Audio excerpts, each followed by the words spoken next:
એટલે અહીંયા બ્રહ્માજી, મહાદેવજી અને ભગવાન વિષ્ણુ એ આવ્યા છે સતી અનસૂયાના આશ્રમે. અને એને એમ કીધું છે માતા અનસૂયાને કે તમે અમને નગ્ન થઈ અને અન્ન જમાડો, ભિક્ષાનું દાન આપો, સ્તનપાન કરાવો. મા અનસૂયા છે એ વિચારમગ્ન થયા છે કે આવા મોટા દેવતાઓ હોય એની સન્મુખ હું નિર્વસ્ત્ર બનું તો મારો પતિવ્રતાના ધર્મનો ભંગ થાય, શીલવ્રતનો ભંગ થાય, ચારિત્રનો ભંગ થાય. એટલે પછી વિચાર કર્યો છે અને જળની અંજલિ લઈ એ ત્રણેય દેવોની ઉપર છાંટી છે. અને દેવોની ઉપર છાંટી એટલે દેવો છે ને એ આવડા 6 મહિનાના બાળકો થઈ ગયા હો ત્રણેય, બ્રહ્મા, વિષ્ણુ અને મહેશ. પછી અંદર લઈ જઈ અને એમને નગ્ન થઈ, નાના બાળકની અંદર આ કાંઈ દોષ હોતો નથી એટલે એ રીતે એમને સ્તનપાન કરાવ્યું છે, એનો સંકલ્પ પૂર્ણ કર્યો છે. અને આ બાજુ હવે અનસૂયા, પાર્વતી અને લક્ષ્મીજી એ ચિંતાતુર થયા છે.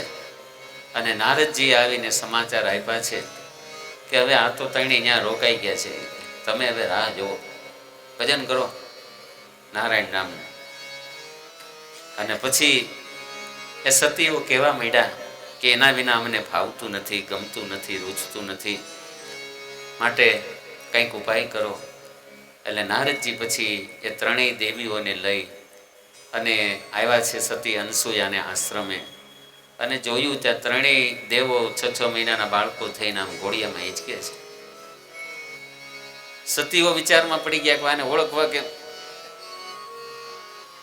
પાર્વતીજી આવીને એને ઝુલાવવા માંડે કદાચ અને પારણામાંથી ઉઠાવે અને એ કદાચ બ્રહ્માજી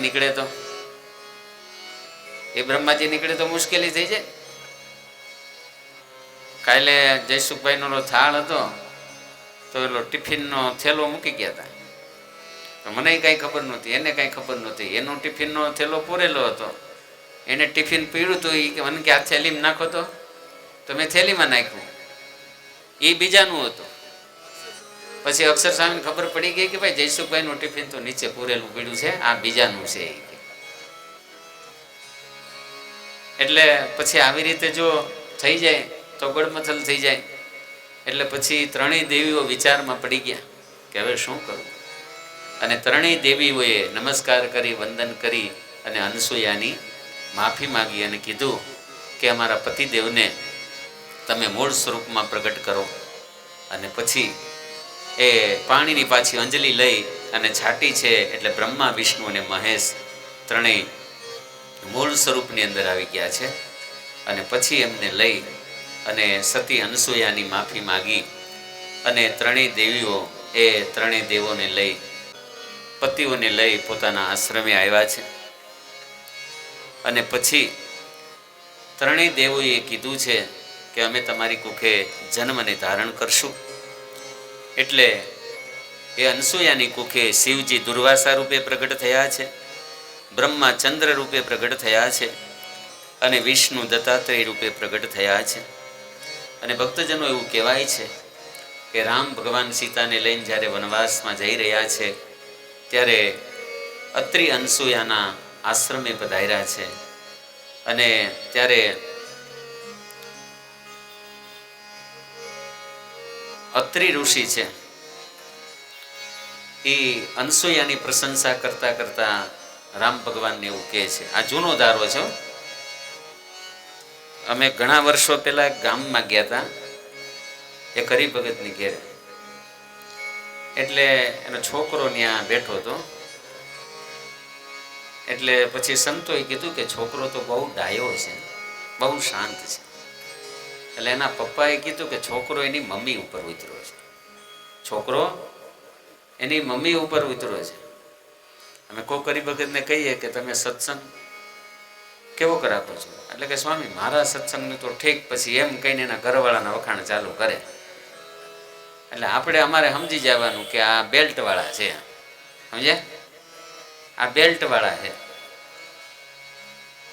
એટલે અહીંયા અત્રિ ઋષિ વિશે તો આપણે એવું ન કહેવાય, પણ અત્રિ ઋષિ એ અનસૂયાના પ્રતાપનો પ્રભાવ એ સીતાજી અને રામચંદ્ર ભગવાનને એમ કહે છે કે એકવાર 10 વર્ષ સુધી દુષ્કાળ પડ્યો, અને દુષ્કાળ પડ્યો ત્યારે ખાવાના સાસા પડ્યા, ત્યારે અનસૂયાએ આ વૃક્ષોની અંદર સુંદર મજાના મીઠા ફળ ફૂલ એ ઉત્પન્ન કર્યા હતા અને માણસોનું જીવિત બચાવ્યું હતું.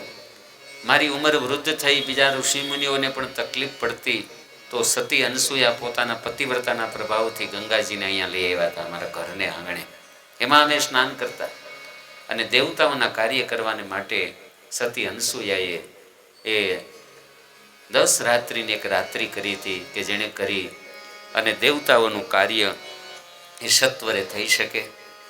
એટલે સીતાજીને એમ કહે છે કે હે સીતે, તમે વનમાં જાઓ છો, તમે રાજકુમારી છો, તમારા પિતાને ત્યાં કેવું રાજ હતું, સસરાને ત્યાં પણ રાજ, તમારે તો બે જગ્યાએ રાજ હતું, છતાં કોઈ પણ પ્રકારના દુઃખને તમે ગણકર્યા વગર વનની અંદર જાઓ છો, જંગલમાં જાઓ છો, તો તમને મારા હજારો હજાર આશીર્વાદ છે અને તમે પણ મારી પેઠે આવી રીતે પતિવ્રતાના ધર્મનું એ પાલન કરજો. એટલે ભક્તજનો એ પતિવ્રતાના ધર્મનું પાલન કરવું, આવો ઉપદેશ એ બાલ શર્મા ભક્તિ માતાને આપે છે.